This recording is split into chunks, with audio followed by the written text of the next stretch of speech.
Good afternoon. This is the debriefing between myself, Giselle Winfield, and Miss Umberger, third grade teacher. that is my mentor, Ms. Umberger. And we are talking about the video that I did and task standard 1. So I did a video and we were talking about with the children counting up to 10, recognizing it in a scattered arrangement, realizing that the last number that you count, that you say when counting, is the amount that you have. And again, connecting numbers to amount. It started off with my children coming to the rug, and we did our warm up. And we did a warm up using our whole bodies as we did small poems about each number 1 through 10.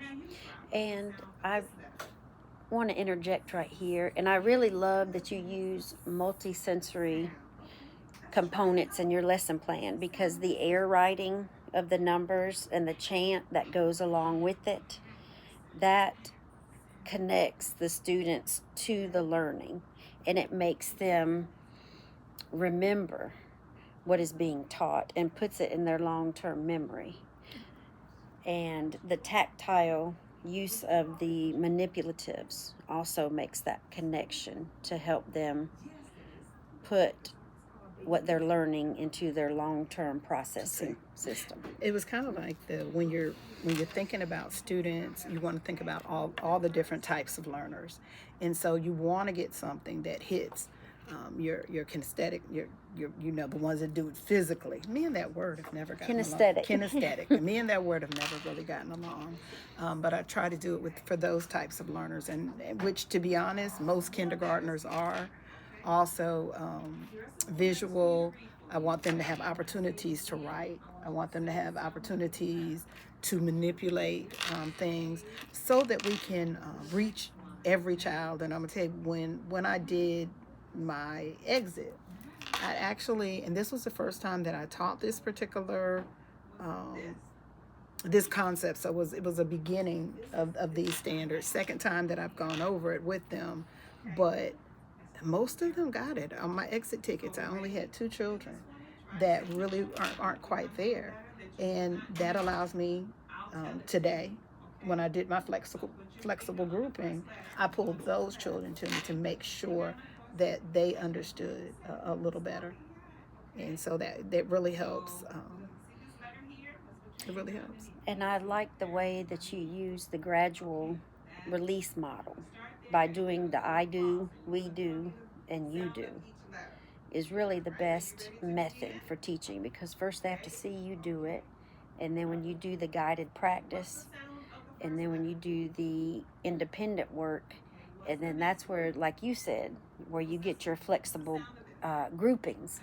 And one thing I'd like to see, I think you talked about doing that flexible grouping the next lesson, whereas maybe you can do it right then in that lesson, which I'm sure you did, is pull those students aside right then that you notice and reteach with them the lesson. I really like to do that. Like when we usually finish a lesson, and I go into center time, what I'll do is just kind of looking at the ones that really need to be with me, and so I'm one of the centers.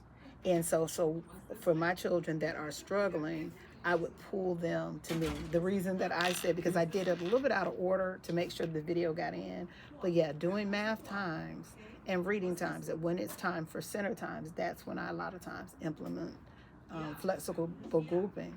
One, because kindergartners have very short memories, so it helps to get on whatever it is that you might have missed right then. But thank you for noticing. Things that I noticed, I just didn't feel like my delivery was smooth enough, and you're kind of forced to move around, and so I moved out of the way of the camera a lot. But I think, but in the classroom, I do move around a lot because You know, with children that young, proximity is a big deal. They, even if they know how to do it, they still want you to recognize they know how to do it, and for you to stand over them and make positive comments. I think you had a very relaxed atmosphere, and that's the kind of teacher that I'm drawn to. Just me personally, even as a child, you know, I know you can't meet everyone's, you know, needs Mm-hmm. personally, but just for me, I just liked a very calm teacher that was very relaxed in their delivery, and that's what I liked about your lesson. Okay. I like to be. I'm a very structured teacher, but I Mhm. really I don't. noticed When that it comes to lessons, I like it to. I like the kids to have the opportunity to have fun. Mhm. Learning, you wanna influence them in that way, where they can link up that learning is fun.